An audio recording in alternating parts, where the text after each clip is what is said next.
আসসালামু আলাইকুম। আশা করি আমরা সবাই ভালো আছি। আজকে আমরা উচ্চতর গণিত দ্বিতীয় পত্রের অত্যন্ত গুরুত্বপূর্ণ একটা চ্যাপ্টার নিয়ে আলোচনা করব এবং এই চ্যাপ্টারটার নাম হচ্ছে কনিক্স। এই চ্যাপ্টারটা এইচএসসি এবং এডমিশন উভয় ক্ষেত্রেই অনেক বেশি গুরুত্বপূর্ণ এবং আমরা স্টেপ বাই স্টেপ এই চ্যাপ্টারটা নিয়ে আলোচনা করব। তো এই ভিডিওটা হচ্ছে কনিক্স এর ইন্ট্রোডাকশন নিয়ে এবং কনিক্স এর সকল টপিকের উপর প্লেলিস্ট আকারে আমার ইউটিউব চ্যানেলে দেওয়া থাকবে। তো তোমরা যারা কনিক্স এর চ্যাপ্টারটা ফুল ফ্রিতে করতে চাও তোমরা আমার চ্যানেলকে সাবস্ক্রাইব করে রাখতে পারো। তো চলো শুরু করা যাক। আচ্ছা, এই চ্যাপ্টারটা শুরুর আগে তোমাদের অবশ্যই একটা সতর্কবার্তা দিই। তোমরা যারা হায়ার ম্যাথ ফার্স্ট পেপারের স্ট্রেট লাইন বা সরল রেখা চ্যাপ্টারটা পড়োনি, সরল রেখা এই চ্যাপ্টারটা যারা ফার্স্ট পেপারে ঠিক মতো করোনি তোমরা অবশ্যই সরল রেখাটাকে ভালোভাবে কমপ্লিট করবা, এরপর এই চ্যাপ্টারটা দেখবা। কারণ এই চ্যাপ্টারটা হচ্ছে সরল রেখারই বেসিকের উপর ডিপেন্ড করে অনেক কিছু আছে এই চ্যাপ্টারের মধ্যে। সো তোমরা যারা সরল রেখার বেসিক ঠিক মতো জানো না তোমাদের কিন্তু আসলে এই চ্যাপ্টারটা বুঝতে অসুবিধা হবে। তো আমার রিকোয়েস্ট থাকবে তোমরা সরল রেখাটা আগে ভালোভাবে শেষ করো, এরপর হচ্ছে এই চ্যাপ্টারটা তোমরা ক্লাস করবে বা পড়বে।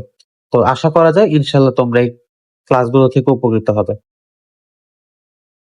তো চ্যাপ্টার শুরু করার পূর্বেই আমাদের আসলে দেখতে হবে এই চ্যাপ্টার থেকে আমরা কি কি জিনিস শিখবো। প্রথমত আমরা জানবো যে কনিক আসলে কি, কনিকটা কিভাবে আসলো বা কনিকটা বলতে আসলে কি বোঝায়। সেকেন্ডলি, কনিক কিভাবে তৈরি হয় এই ব্যাপারটা আমাদের জানতে হবে এবং লাস্টলি আমরা কনিকের কিছু প্রকারভেদ এবং রিয়েল লাইফে আসলে কনিকের কিছু এক্সাম্পল দেখব। তাহলে আমাদের মোটামুটি কনিক্স এর সম্পর্কে একটা বেসিক ধারণা তৈরি হবে। তো চলো আমরা এই চ্যাপ্টারটা শুরু করি। তো ইতোমধ্যে আমরা আলোচনা করেছি এই চ্যাপ্টারটার নাম হচ্ছে কনিক্স। তো এই কনিক্সটা আসলে মূলত আসে হচ্ছে কনিক্যাল সেকশন থেকে। কনিক্যাল সেকশন বলতে আসলে কি বোঝায়? কনিক্যাল বলতে তো বোঝায় হচ্ছে কোণ। কোণ আমরা কি জানি? এই জিনিসটা হচ্ছে একটা কোণ, বা আমরা যদি এভাবে আঁকি এই জিনিসটা হচ্ছে একটা কোণ।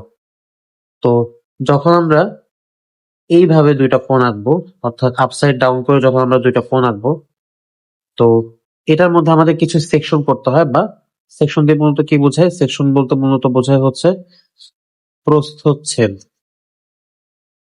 তো আমরা যারা প্রস্থচ্ছেদ বুঝি না তাদের জন্য একটু সিম্পলিফাই করার জন্য আমি একটু নেক্সট স্লাইডে যাই। ক্রস সেকশন বা প্রস্থচ্ছেদ বলতে কি বোঝায়? এখানে আমরা যে সেকশনটা বোঝাচ্ছি এটা মূলত ক্রস সেকশন।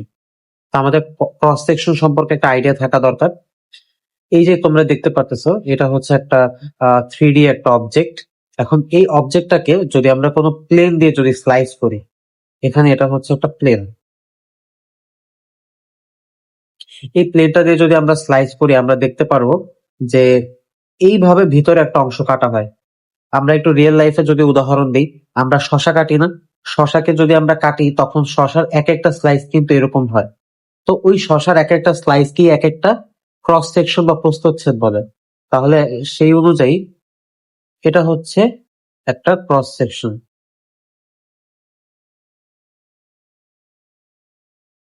তো আশা করি আমরা ক্রস সেকশন সম্পর্কে বুঝতে পারছি। তো ক্রস সেকশন সম্পর্কে যদি আমরা বুঝে থাকি, এখন আমাদের আসলে দেখতে হবে যে কনিক্যাল সেকশন বা কনিক্যাল ক্রস সেকশন আসলে কি। ধরা যাক আমরা একটা প্লেন আঁকি এখানে, এটা হচ্ছে একটা প্লেন। বা আমি যদি একটু সাইড ওয়াইজ আঁকি, এটা হচ্ছে একটা প্লেন। ওকে, এখন এই প্লেন দিয়ে আমরা যদি এইভাবে আপসাইড ডাউন যে কোণটা থাকে বা কনিকটা থাকে, এটাকে যদি আমরা স্লাইস করি, বিভিন্ন ভাবে যদি স্লাইস করি তখন এক একটা শেপ তৈরি হয় এবং ওই শেপ গুলোকে আসলে কনিক্স বলা হয়। তো আমরা চলো নেক্সট স্লাইডে এই ব্যাপারটাতে একটু ডিপলি ভাবে দেখি। যেমন এখানে দেওয়া আছে যে এটা হচ্ছে একটা কোণ। তোমরা যদি দেখতে পারো এখানে দুইটা কোণ আছে মূলত। এই যে উপরের এই পোর্শনটা হচ্ছে একটা কোণ আর নিচের এই পোর্শনটা হচ্ছে আরেকটা কোণ। তো এভাবে যখন দুইটা কোণকে আপসাইড ডাউন করা হয় তখন এই জিনিসটার একটা সুন্দর একটা নাম আছে, যেটাকে বলা হয় ডাবল নিপ কোণ।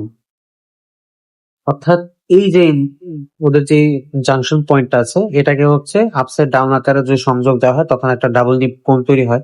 এখন আমাদের কাজ কি, এই কোণটাকে আসলে ক্রস সেকশন করা অর্থাৎ প্রস্থচ্ছেদ করা। তো এই প্রস্থচ্ছেদ করতে গেলে আমাদের আসলে এই প্লেনটা দরকার। এই প্লেন দিয়ে মূলত আমরা ক্রস সেকশন করব। তো এই প্লেনটা কিভাবে ক্রস সেকশন করে সেটার উপরে ডিপেন্ড করে আমাদের এই জিনিসটার এই জিনিসটা আসলে কি কি শেপ তৈরি করবে। তো আমি এখানে 4টা প্লেন তৈরি করি।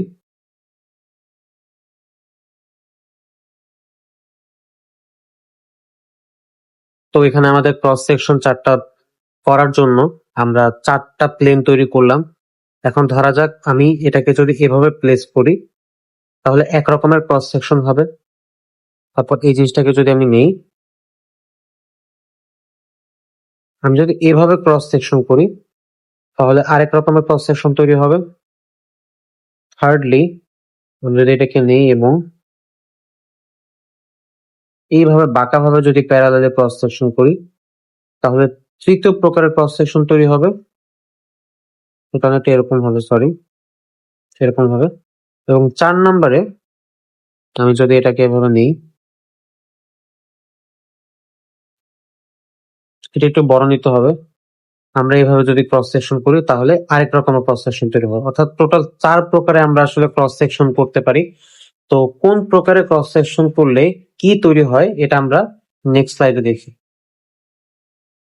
তো প্রথমত এখানে আমরা যদি দেখি যে এই যে প্লেনটা, এই প্লেনটা যখন একদম এই তলটার সমান্তরালে যদি ছেদ করে, এটাকে যদি ক্রস সেকশন করে স্লাইস করে, তখন এই ভিতরে যে শেপটা তৈরি হয় এই শেপটা হচ্ছে সার্কেল।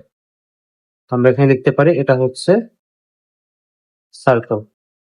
এরপর যদি এই প্লেনটা সমান্তরালে না থাকে, একটু যদি বাঁকানো থাকে, তখন সেক্ষেত্রে মাঝখানে যেই শেপটা তৈরি হয় সেটা হচ্ছে আসলে এলিপস। তো এই শেপটাকে আসলে বলা হয় এলিপস। এলিপস বলতে কি বোঝায়? বাংলাতে এলিপসকে বলা হয় উপবৃত্ত।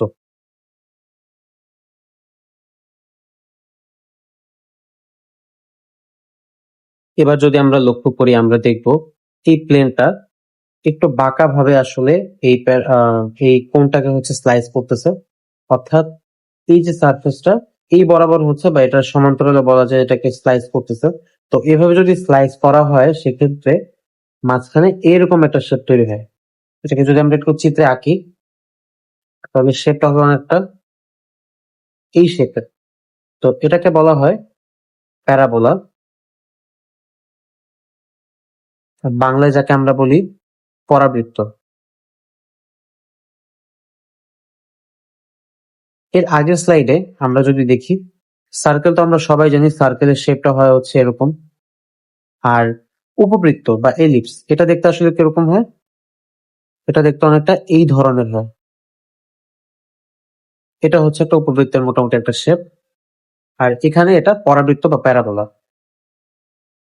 এরপর লাস্টলি আমরা দেখব হাইপারবোলা বা অধিবৃত্ত। এটাকে বলা হয় অধিবৃত্ত। তো অধিবৃত্ত জিনিসটা কি? আমরা যদি একই সাথে এখানে খেয়াল করো, উপরের কোণটাকেও প্লাস নিচের কোণটাকেও একসাথে যদি স্লাইস করি তাহলে একই সাথে উপরে একটা নিচে একটা শেপ তৈরি হয়। এই শেপটাকে বলা হয় হচ্ছে হাইপারবোলা বা অধিবৃত্ত। তো এগুলোই হচ্ছে কনিক্স এর 4টা ধরন বা 4টা প্রকারভেদ। তাহলে আমরা একটু নেক্সট স্লাইডে দেখি। তাহলে আমরা আজকে কি কি শিখলাম? মূলত আমরা দেখলাম যে কনিক্স একটা বৃত্ত হতে পারে, বৃত্ত। তারপর বৃত্তকে বলা হয় হচ্ছে সার্কেল। এরপর হয় হচ্ছে পরাবৃত্ত, যেটাকে বলা হয় প্যারাবোলা। এরপর উপবৃত্ত,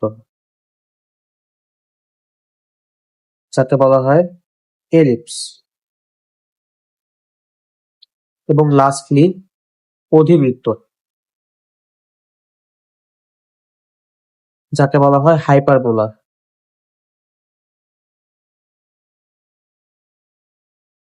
এখন আমরা যদি এখানে একটু লক্ষ্য করি, এই বৃত্ত চ্যাপ্টারটা বা বৃত্তের সম্পর্কে আলোচনাটা আমাদের মূলত ফার্স্ট পেপারে পড়া হয়।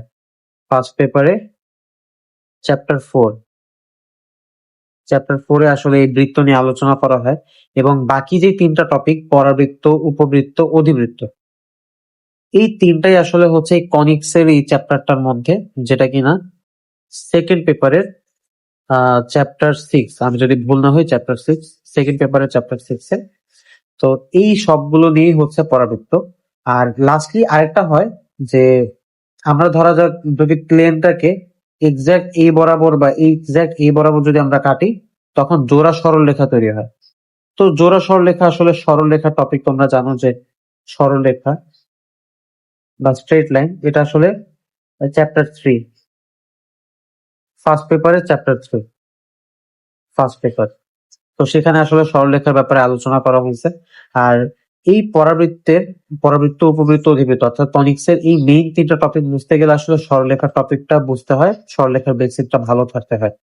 তাহলেই আমরা আসলে পরাবৃত্তটা আমরা কনিক্স এর সবগুলো টপিক ভালোভাবে বুঝবো ইনশাআল্লাহ।